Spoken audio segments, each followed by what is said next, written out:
Hi there! Сәлем оқушылар! Welcome back to Myra Online English class. Олай болса, сабағымызды жалғастырайық. Oh, how are you? Fine, thank you. How are you today? Fine, thank you. How's it going? It's going all right. How you been? How you doing? Hey. Hi, Joey. Hey, how you doing? How you doing? Fantastic. How you doing? Good. Hi. Laurie, how you doing? How you doing, buddy? I'm good. How you doing? I'm good, man. Hey, good. Good. How you doing? I'm great. I like your store. Palmer, how you doing? Great. So, how are you doing? Great. Okay. How you doing, Ben? Okay. You been doing okay? I'm doing okay. How you doing? I'm well. How you doing? I'm well. Оқушылар, егер дәптер қаламдарың дайын болған болса, онда тақтаға назар аударайық. What's happening? What's happening?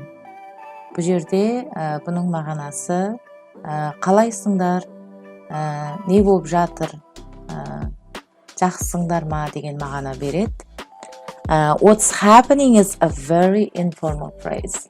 Яғни бұны бейресми түрде істетеміз. Тағда осы тақтада жазылған барлық сөйлемдерді біз бірінші рет кезіккен адамға істетпейміз.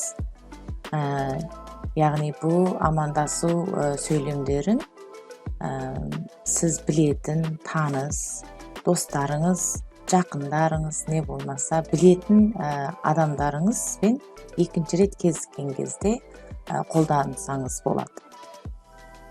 Ал енді мына сөйлемдерге қарайық. How are things? Things дегенді біз аударатын болсақ, заттар болып аударылуы мүмкін. Ал бірақ мына жерде бұның беретін мағынасы ахуалыңыз қалай деген мағына береді. How is the life? How is everything? Life дегеніміз өмір, өз тілімізге аударсақ. Everything, бәрі дұрыс па? Бұл жерде амандасқанда бұл сөйлемдерді қолдансақ тек қана беретін мағынасы бәрі дұрыс па, ахуалыңыз қалай, бәрі жақсы ма деген мағына береді.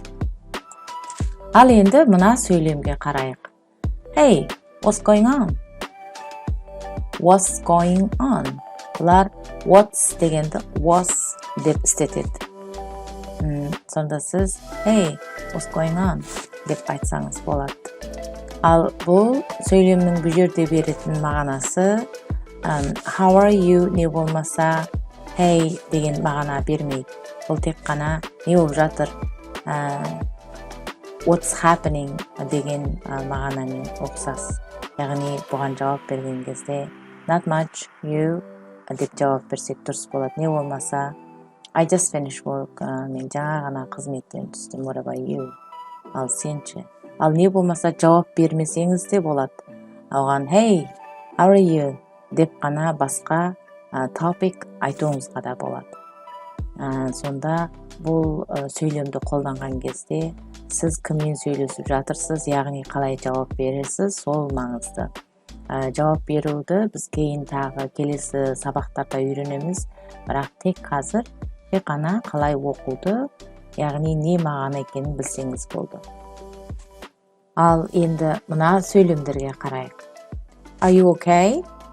You okay? Are you alright? Бұның мағынасы hello, hi дегенмен ұқсас.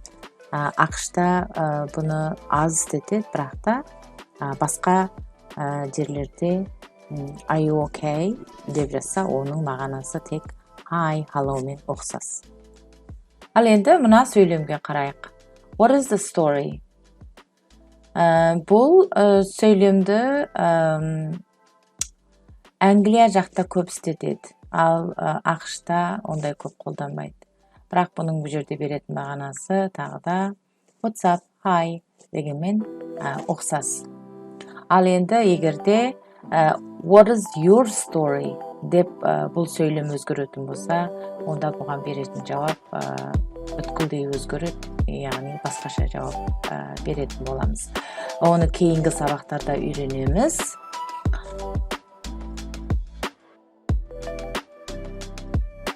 Оқушылар, бүгінгі сабағымыз осы жерге дейін.